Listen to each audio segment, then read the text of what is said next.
Hey savvy investors, today's video is one I never thought I'd make, because I'm seriously reconsidering my position in Mapletree Pan-Asia Commercial Trust or MPACT. Viewers of the Dividend Uncle will know that I've been a supporter of MPACT through thick and thin, but especially through the slumps, always looking for positives.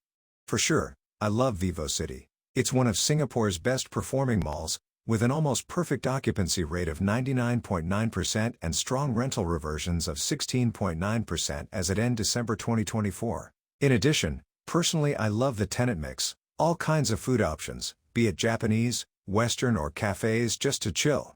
There are what I'd consider hip shopping options, and more importantly, it's the hub for everyone who's visiting Resort World Sentosa. Now, if MPACT were just VivoCity, I'd probably be buying more right now, and holding on forever. But unfortunately, MPACT is not just VivoCity, and the problem is, the rest of its portfolio is dragging it down so much. So today, I want to explore not just why MPACT looks so cheap right now, but also what if it's likely to remain cheap for a longer time to come. I'll go through the biggest red flags in its portfolio, including a review of the performance of Festival Walk and its overseas properties, and explain my updated position on MPACT. In fact, I would like to explore whether it can even continue to be considered a blue-chip REIT. Before we dive in, just a quick reminder that this video is for informational purposes only and not financial advice. Always consult a licensed financial advisor before making any investment decisions. Yes, I hold MPACT in my portfolio, but what works for me may not work for you. Alright, let's get started. MPACT looks real cheap, but is it telling us something? At first glance, MPACT looks too cheap to ignore. With a price-to-net asset value or NAV of just 0.7, it's one of the lowest among large-cap Singapore REITs. Compare this to other blue-chip REITs like CapitaLand Integrated Commercial Trust at 0.91, and Fraser's Centrepoint Trust at 0.93, the difference is stark. In addition, the dividend yield is almost 7%, which on all accounts looks very attractive. This high dividend yield puts it on par with riskier and much smaller REITs like Lendlease Global Commercial REIT and OA Commercial REIT. Usually, as a rational investor, we would require lower price-to-NAV ratios and higher dividend yields when investing in riskier REITs. So the big question on my mind is MPACT's risk profile closer to these smaller REITs than a blue-chip REIT?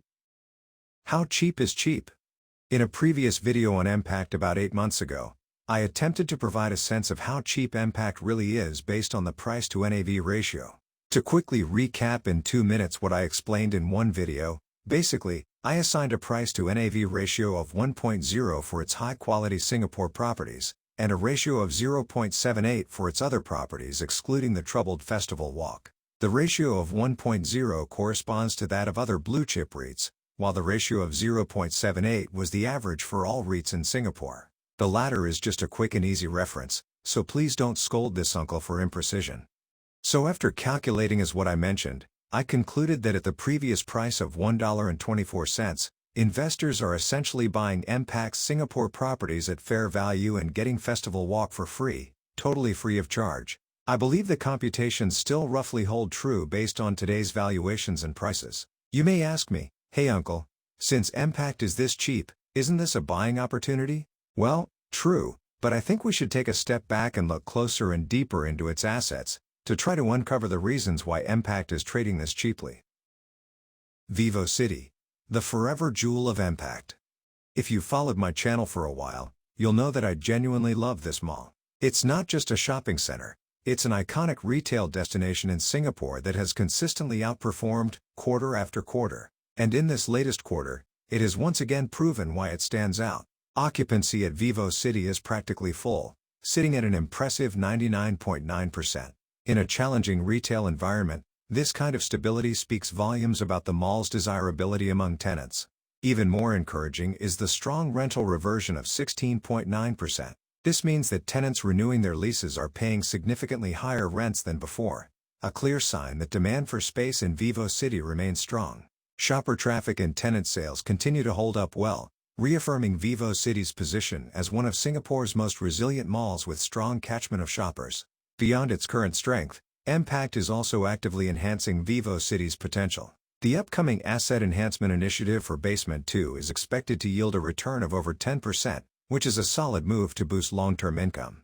This involves reconfiguring the basement retail space to increase retail lettable area from car park space, and create a more optimized layout and enhance the overall shopping experience. With better foot traffic flow and an improved tenant mix, this will not only increase rental revenue for the basement level but also enhance the appeal of the entire mall. All terrific so far, but zooming out from this eye candy to the whole REIT, this is where reality sets in. VivoCity only contributes 26.5% of MPACT's net property income or NPI. Let's take a closer look at the rest of MPACT's portfolio and assess whether and how much the 73.5% is struggling and relying on VivoCity to hold things together. Weak operational metrics, a sign of deeper issues. One of the biggest concerns I have with MPACT is its overall operational performance, which has weakened significantly despite VivoCity. The overall portfolio occupancy stands at just 90%, one of the lowest among Singapore's blue-chip REITs. Looking through the list of S-REITs with occupancy rates lower than MPACT reflects the gloom. These REITs are CapitaLand China Trust, iREIT Global, and the U.S. office REITs. Equally concerning is the tenant retention rate, which is just 46%. In other words, more than half of MPACT's tenants are not renewing their leases. Even VivoCity, one of its strongest performing properties, only recorded a 78% tenant retention rate, which is low compared to CICT's 96.4%. A low retention rate suggests tenants are leaving, leading to higher vacancies or weaker rental reversions. And speaking of rental reversions, they're not looking great either. While VivoCity remains strong at 16.9%, many of MPACT's other properties are struggling with negative or weak reversions, ranging from -9.0% for Japan properties and -2.9% for China properties. The positive rental reversion from VivoCity is just sufficient to offset that of other countries, resulting in overall rental reversion of 4.6%. The Festival Walk problem, and why it's not improving. Let's now talk about the biggest concern for MPACT. Festival Walk. Tenant sales at Festival Walk have dropped 9.3% year-on-year, while rental reversions remain deeply negative at -7.2%. This tells us that even though some tenants are staying, they are not willing to pay higher rents, which reflects weaker demand. We have all heard about how the retail sector in Hong Kong is suffering due to leakage to Shenzhen. Recently, I watched CNA's documentary on Hong Kongers shopping in Shenzhen, and it really opened my eyes. Many residents in northern Hong Kong now find it far more convenient and cheaper to shop across the border in Shenzhen, where prices are significantly lower. I would recommend you watching the documentary if you have not. Now, if consumers are consistently choosing to spend their money elsewhere, it's no wonder that retail in Hong Kong continues to struggle. Festival Walk, located in Kowloon, is right in northern Hong Kong where the catchment shoppers are most likely to make the trip to Shenzhen. To make things worse, another 1.3 million square feet of new retail space is set to open soon in Kowloon East, increasing competition. So while MPACT Singapore properties are still strong, Festival Walk remains a major drag, with no clear signs of a turnaround anytime soon. Other overseas properties are struggling too. Beyond Festival Walk, MPACT's overseas properties in China, Japan, and Korea are also underperforming. In China, occupancy has dropped to 84.3%, while rental reversions remain negative at -2.9%. Japan is even worse, with a tenant retention rate of just 20%, which is shockingly low. Over in Korea, Pinnacle Gangnam's occupancy rate has fallen to 89.7%, below expectations. These numbers suggest a broader issue across MPACT's overseas portfolio. If all these properties are not performing well at the same time, even though they are located in diverse countries subject to different economic realities and cycles, it could reflect negatively on management judgment on asset acquisitions. While I think this is likely not true, this collective underperformance raises concerns about management's ability to turn things around. Before we move on, if you've enjoyed the revelations and sharing of my views so far, please give this uncle a like and subscribe to the channel for more honest reviews. Are the recent moves really that positive?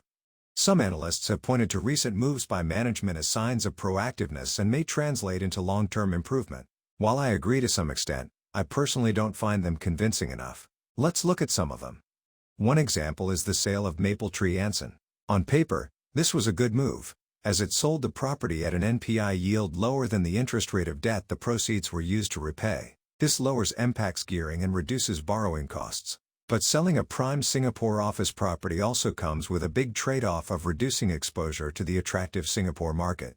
In addition, it is not such an innovative strategy. I'm sure other top-tier REITs like CICT could also have sold certain assets to lower their gearing, but they haven't. They probably didn't find the need to exercise this option because they know how hard it is to get quality assets back once they're gone. Another key argument for MPACT is its strong Singapore assets. The upcoming Asset Enhancement Initiative at VivoCity, expected to generate 10% returns. But while this is great for VivoCity, it only accounts for 26.5% of MPACT's NPI. And recently, my friend One-Eyed Investor pointed out that even Mapletree Business City or MBC is showing signs of weaker performance. The occupancy has declined from 97.0% to 92.5% over the past year, with the contribution to NPI dropping from $46.1 million to $45.5 million. This reminds me of the articles on the Business Times about how the performance of business parks in Singapore have been deteriorating, which sent a cold shiver down my spine. With MBC also showing signs of weakness, that means the strong Singapore assets argument is getting thinner. So back to the question I posed at the start of the video. If VivoCity is the only bright spot, is it really worth holding the entire REIT? The Dividend Uncle's take. Here's my honest take. I love VivoCity, but I'm starting to think it's not enough of a reason to hold MPACT anymore. No matter how well one mall does, it can't make up for the struggles at Festival Walk, the other weak overseas properties, and the cracks that are starting to be revealed at Singapore's MBC. That's why I'm starting to make tough decisions on MPACT. VivoCity may be fantastic, but it can't carry the weight of the whole REIT forever. There are just too many risks and challenges floating in my mind. There are some positives such as lower interest expense, but unless we see a real turnaround in Hong Kong or its overseas properties, I'm remaining skeptical for now. I know many avid supporters of MPACT may scold this uncle for saying this, but as always, I'm just sharing my personal views based on my own analysis and how it fits into my portfolio. I encourage you to do your own analysis and form your own views, and consult a licensed financial advisor for advice suited for your own circumstances. Alright folks, that's all for today. What do you think? Are you still holding on to MPACT, or are you looking at other opportunities? Let me know in the comments. And if you found this video helpful, don't forget to like and subscribe. Until next time, happy investing!